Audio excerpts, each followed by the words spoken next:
channel. Jadi di video hari ini kita langsung ditemani sama si Pink ini. Nah, di video ini gak seberat video sebelumnya yang bahas tentang insomnia terus. Nah, jadi di video ini aku sebenarnya mau bahas tentang, bukan bahas sih, cuma menyampaikan pendapat pribadi tentang sebuah post yang sebelumnya aku baca di Instagram. Jadi di post tersebut ceritanya seperti ini. Dia ada seseorang, dia lulusan terbaik dari universitasnya, terus sudah itu tanpa dia melamar pekerjaan, dia sudah di-hire di perusahaan-perusahaan besar. Terus sudah itu dia memilih salah satu perusahaan besar tersebut, yaitu di bidang perminyakan. Bukan perminyakan, bidang migas. Terus sudah itu dia kerja dengan sangat bagus dan akhirnya dengan sangat cepat dia dapat proyek-proyek besar dan kemudian dia menjadi seorang eksekutif muda yang sangat didambakan oleh banyak orang. Terus udah itu nggak cukup dia di migas, dia ditawarin lagi untuk pindah ke perusahaan konsultan. Kemudian dia sekalipun masih anak baru di perusahaan konsultan tersebut, dia bekerja dengan sangat kompetitif, sangat bagus, sehingga dia dipercaya untuk menghandle proyek besar dan bahkan dia bekerja sama dengan senior-senior di atasnya di usia yang semuda dia ini. Dan bahkan dia menjadi notch top di perusahaan tersebut sehingga orang-orang kayak ngerasa keren banget nih dia, pokoknya aku pengen banget bisa seperti dia itu kayak berada di masa-masa keemasannya di saat itu. Nah, setelah dia bekerja beberapa tahun, dia merasa bahwa ya kayaknya aku kerja di sini kurang puas. Dia merasa pengen membangun sebuah startupnya sendiri. Kalau menurutku ini sangat wajar karena seseorang biasanya ketika sudah memiliki semuanya dia pengen men-challenge dirinya sendiri untuk melakukan sesuatu. Nah, akhirnya waktu itu dia memutuskan untuk mempersiapkan dirinya sebelum memutuskan berhenti dan memulai startupnya full time. Jadi waktu itu dia nyiapkan dana pendidikan, dana darurat, yaitu sekitar 12 bulan. Dana darurat ini yaitu dana yang dia buat misalnya satu bulan dia menghabiskan uang sekitar 5 juta untuk biaya hidupnya, berarti dikali 12 bulan berarti dia menyiapkan sekitar 60 juta. Terus udah itu dia juga menyiapkan dana untuk bisnis dan dia udah mempersiapkan semuanya, dia bikin plan yang bagus dan akhirnya dia memutuskan untuk resign dengan prediksinya bahwa perusahaan startup yang dia buat ini akan bisa dapat investor dalam waktu 3 bulan. Nah, setelah dia memutuskan berhenti, dia juga mengubah gaya hidupnya yang asalnya dari kosan mewah, kemudian beralih menjadi kosan yang lebih sederhana, dan kemudian dia full time bekerja dengan dua orang temannya, yang satunya ex marketing di perusahaan besar, jadi dia benar-benar menguasai banget marketing, satunya lagi ex IT, jadi dia juga menguasai IT, dan mereka bekerja full time dari pagi sampai malam, dan mereka berusaha untuk bekerja semaksimal mungkin membangun startup tersebut. Nah, dia di bulan pertama dia percaya diri bisa mendapatkan investor karena ya bisnis plan-nya bagus, terus udah itu dia juga punya tim yang hebat dan dia yakin bahwa startup ini akan bisa memberikan imbal balik yang maksimum kepada investornya. Akhirnya dia presentasi kemana-mana, tapi dalam 3 bulan sesuai yang dia prediksikan, dia belum mendapatkan investor sama sekali. Alasannya apa? Ya idenya bagus, tapi ketiga orang ini mereka semua sama-sama adalah orang baru di bidang startup. Jadi mereka nggak punya pengalaman selain pengalaman kerjanya masing-masing. Nah, akhirnya investor nggak ada yang berani mau investasi di startup tersebut. Terus dia di 3 bulan pertama merasa ya udahlah nggak apa-apa, saya mau tetap berusaha. Setelah 6 bulan dia mulai putus asa karena dana daruratnya sudah habis, terus udah itu untuk bisnis juga udah habis. Dana darurat kalau nggak salah itu masih tersisa beberapa, tapi dana buat bisnis sudah habis. Dan kalau dua orang temennya ini yang anak orang kaya, ya mereka bisa pulang ke rumah terus sudah itu makan dan kebutuhan biaya hidupnya bisa dipenuhi orang tuanya. Sementara kalau dia hidup sebatang kara dan merantau, dia nggak, ya uangnya habis ya udah habis gitu. Nah, dana darurat yang asalnya diprediksi untuk 12 bulan ternyata sudah habis di 6 bulan.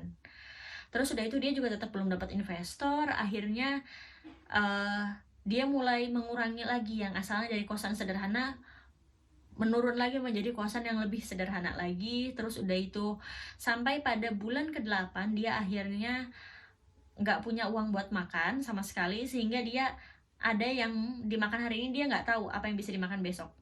Sampai akhirnya dia mulai menjual barang-barangnya, termasuk laptopnya, termasuk barang apapun yang dia punya itu udah dia jual. Dan sampai di bulan ke-12 dia merasa kayak dia berada di titik terendah. Terus dia mulai mengingat-ingat masa-masa kejayaannya ketika dia lagi bekerja dulu, dan dia merasa menyesal, kenapa ya aku resign, seharusnya dulu aku tetap bekerja aja. Ternyata bisnis tidak semudah yang aku pikirkan. Waktu itu dia bilang gitu. Terus udah itu dia berusaha untuk apply kerja lagi dengan track record dia yang sangat bagus, dan dia juga jujur, dipercaya di perusahaan sebelumnya. Dia coba ngontak teman-temannya yang dulu sehingga biar dia bisa dapat pekerjaan lagi, kerjaan apapun nggak apa-apa gitu. Tapi dari semua teman-teman yang dia kontak, nggak ada satupun yang bisa memberikan pekerjaan kepada dia. Dan dia waktu itu benar-benar ngedown, dan dia merasa putus asa, dan dia merasa satu titik dia bilang, ini kayaknya aku merasa terlalu sombong, aku sudah dapat pekerjaan yang nyaman, kemudian aku memutuskan berhenti hanya untuk membangun startup. Nah, dia maupun orang-orang di sekitarnya bilang seperti itu, bahwa dia terlalu sombong karena dia tidak puas dan tidak bersyukur dengan pekerjaannya, sehingga dia memutuskan resign berhenti dari pekerjaannya untuk memulai startup.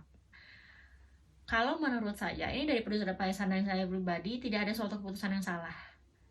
Ketika dia merasa terpuruk, dia merasa berada di titik terendahnya, itu bukan karena dia mengambil keputusan tersebut. Dia berada di titik terendahnya ketika dia mulai membanding-bandingkan kehidupannya sekarang setelah dia mengambil keputusan itu dibandingkan dengan di masa-masa kejayaannya sebelum dia mengambil keputusan tersebut. Menurut saya itu yang menyebabkan dia menjadi terpuruk. Seandainya ketika dalam kondisi tersebut, ya udah, saya harus survive, however, nggak usah membanding-bandingkan, kehidupan dia tidak akan seterpuruk itu. Jadi seperti ini, saya tidak suka dengan orang yang bilang, aku ngambil keputusan yang salah.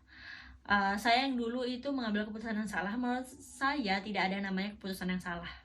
Semua keputusan benar. Hanya saja kita yang tidak siap dengan konsekuensi dari keputusan tersebut. Nah, jadi apa sih yang bisa saya sarankan? Yang pertama adalah ketika kamu mau mengambil keputusan, jangan mengambil keputusan karena emosional. Pastikan pikirkan dengan sebaik mungkin. Kalau dari cerita ini, menurut saya tidak ada yang salah dengan keputusan yang dia ambil. Dia sudah mempersiapkan, dia udah bikin plan, dia udah mempersiapkan secara keuangan. Dari segi yang keputusan yang dia lakukan itu sudah benar. Tapi mungkin dia tidak mempertimbangkan konsekuensinya. Jadi ketika kita mengambil suatu keputusan, pastikan kamu sudah paham dengan konsekuensi yang mungkin nantinya itu akan terjadi. Gak mungkin ada keputusan yang tanpa konsekuensi. Kita harus meyakini itu. Sebagian besar orang berpikir, ini keputusan udah terbaik. Dia lupa bahwa keputusan terbaik sekalipun memiliki konsekuensi di belakangnya. Jadi pastikan kamu mempertimbangkan itu dengan tenang dan dengan selogis mungkin. Jadi jangan sampai itu karena kebawa secara emosional.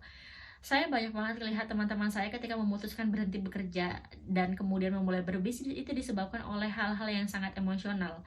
Itu memang keputusan teman-teman, misal mau berhenti bekerja dan kemudian memulai berbisnis, silahkan.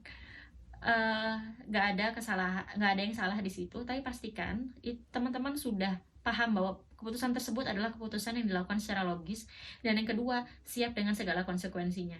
Namanya bisnis naik turun, dan mungkin 1 bulan pertama, jangankan 1 bulan pertama, mungkin 1 tahun pertama teman-teman belum punya dapat pendapatan apapun, dan itu normal.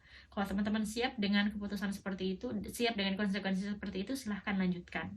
Masalahnya adalah kita berpikir bahwa ya konsekuensinya paling nggak mungkin separah itu, atau ketika pikiran kita mulai berpikir ke arah konsekuensi terburuk, kita kayak membatasi pikiran kita sendiri, nggak mungkin nih kayak gini, nggak mungkin sampai separah ini, kita langsung kayak ngebatasin. Padahal konsekuensi tersebut itu mungkin terjadi, dan kita harus menyadarinya dari awal biar kita punya preventif di situ. Itu yang pertama. Kedua, jangan membandingkan keputusan kita, jangan membandingkan kegagalan kita dengan waktu keberhasilan sebelum kita mengambil keputusan. Kenapa? Karena ketika kita membandingkan hal tersebut, itu membawa kita berada dalam titik terendah. Gini, itu udah kayak jatuh terus ketiban tangga, kayak udah luka terus udah itu dikasih garam gitu. Jadi ketika kita mengambil keputusan terus udah itu kita berada di titik terendah karena konsekuensi dari keputusan tersebut, itu kita sudah menderita. Ditambah lagi dengan kita berandai-andai, ya seandainya dulu nggak ngambil keputusan ini, ya seandainya nggak begini, ya seandainya nggak begitu, itu kita menambah beban lagi. Jadi cukup bebannya 1 aja, nggak usah ditambahin lagi. Sebagian besar orang berpikir, ini kenapa ya begini, kenapa ya begitu, itu justru malah nambah beban. Itu nggak, bahkan meringankan beban. Yang ketiga, saya sarankan apa yang harus dilakukan ketika kita sudah berada di titik terendah, kita menghadapi konsekuensi yang mungkin itu tidak pernah kita pikirkan sebelumnya. Yang harus kita lakukan adalah berpikir solusinya apa. Semua masalah pasti ada solusinya. Ketika kita mulai berpikir solusinya apa, dan dibandingkan kita berandai-andai atau mengeluh, kita mulai, pertama dari segi beban kita merasa lebih ringan, kedua pikiran kita akan lebih terbuka. Saya pernah berkali-kali berada dalam kondisi mengambil suatu keputusan dan ternyata keputusan tersebut bukan salah, konsekuensinya tapi tidak pernah saya pikirkan sebelumnya. Dan kemudian mindset saya dari yang awalnya berpikir, coba tadi begini ya, coba tadi kayak gitu ya, andai saya begini, andai saya begitu, saya ubah menjadi, kalau gitu sekarang kita solusinya apa? Saya membiasakan seperti itu.